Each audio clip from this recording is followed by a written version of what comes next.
अर्धचालक वे पदार्थ हैं जो निम्न ताप पर कुचालक की भांति तथा उच्च ताप पर चालक की भांति व्यवहार करते हैं, अर्धचालक कहलाते हैं। उदाहरण के लिए जर्मेनियम, सिलिकॉन आदि। इन प्रकार के अर्धचालक जिसमें त्रिसंयोजक तत्व जैसे कि इंडियम, बोरान, गैलियम होते हैं तथा पी प्रकार के अर्धचालक में पंच संयोजक तत्व जैसे कि आर्सेनिक, एंटीमनी आदि तत्व होते हैं। पी एन संधि डायनोड यदि पी प्रकार के अर्धचालक व एन प्रकार के अर्धचालक की एक सतह पिघलकर एक विशेष विधि द्वारा एक संधि बनाई जाती है तो इस संयोजन को पी एन संधि डायनोड कहते हैं। जिस स्थान पर ये अर्धचालक जुड़ते हैं इसे पी एन संधि कहते हैं। यह संयोग एक डायनोड की भांति कार्य करता है, अतः इसे पी एन डायनोड संधि कहते हैं। अक्षय परत ऋणायन होल मुख्य आवेश वाहक संधि, धनायन निश्चल इलेक्ट्रॉनिक मुख्य आवेश वाहक anode, P type silicon anode cathode, N type silicon.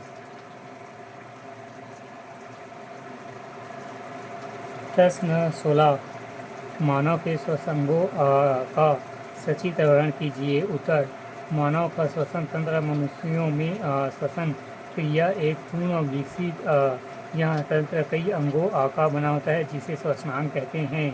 कार्य के अनुसार श्वसन अंगों को दो समूहों में बांटा जाता है। पहला मुख्य अंग फेफड़ा, दूसरा सहायक अंग नासाद्वार, ग्रसनली, कंठ, श्वसनली आदि। नासाद्वार, ग्रसनली, स्वर यंत्र एवं श्वसनली, अपूर्ण वलय एवं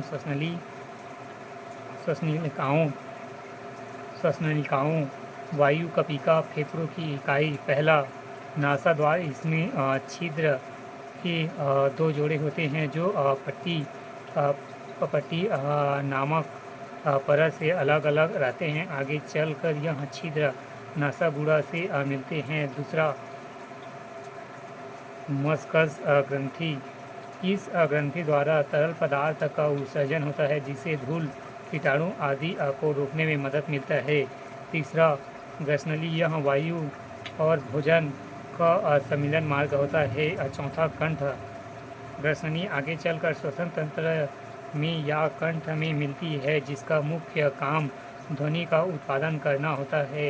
यह खांसने, छींकने, निगलने के दौरान श्वसन मार्ग की सुरक्षा करता है। पांचवा श्वसनली, स्वर यंत्र आगे चलकर 12 सेंटीमीटर लंबी और 13 मिमी व्यास की एक उपस्थितियों से अपूर्ण वलय में खुलता है जिसे श्वसनली कहते हैं। इसका वायु को बाहर निकालते समय दोनों परतों को आपस में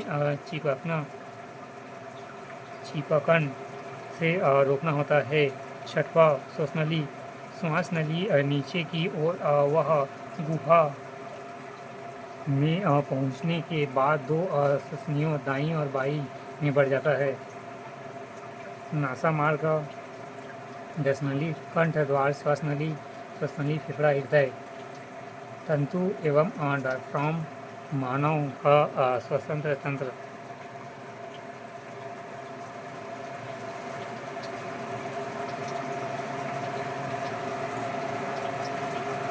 भाग 5, उत्तर की शब्द सीमा 175, उत्तर की शब्द सीमा 175, अंक 15।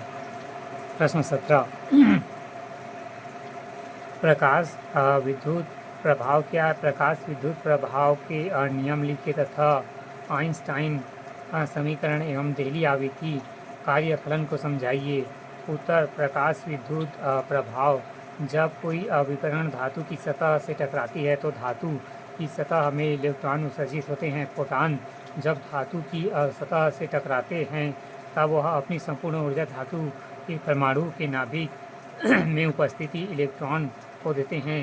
इस ऊर्जा को पाकर इलेक्ट्रॉन इस योग्य हो जाता है कि नाभिक के आकर्षण को तोड़कर परमाणु से अलग हो जाए। उत्सर्जित होने वाले इलेक्ट्रॉन को फोटो इलेक्ट्रॉन कहते हैं।